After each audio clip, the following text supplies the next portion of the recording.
We begin tonight with developing news. Tonight, the General Treasurer is proposing dramatic pension reforms that would impact everyone who works, pays taxes, or collects a state pension here in Rhode Island. According to a report released this afternoon by Treasurer Gina Raimondo and obtained earlier by Eyewitness News, Rhode Island is facing an unfunded pension liability of about $9 billion.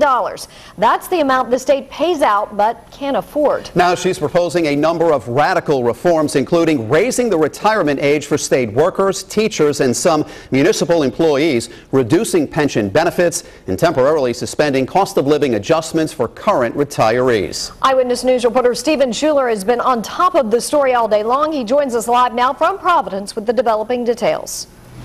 Well, it's called Truth in Numbers, and those numbers are startling. Today, the General Treasurer released this report and announced a new initiative to put Rhode Island back on a path toward economic stability and growth. The pension problem is enormous. General Treasurer Gina Raimondo is asking lawmakers to take action following the release of a new report highlighting the state's estimated $9 billion unfunded pension liability. As the state has consistently used overly optimistic and inaccurate numbers, which have had the effect of masking the true cost of the benefits. Raimondo is recommending radical reform to the state's pension system until it is 80% funded.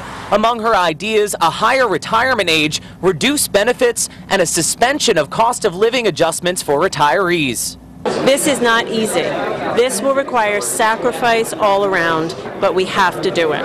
For taxpayers, the report offers some staggering statistics. It notes annual contributions to public employee pensions have already doubled from $139 million in 2003 to $302 million in 2010. The study estimates that number will likely double again to nearly $622 million in 2012 and soon exceed $1 billion.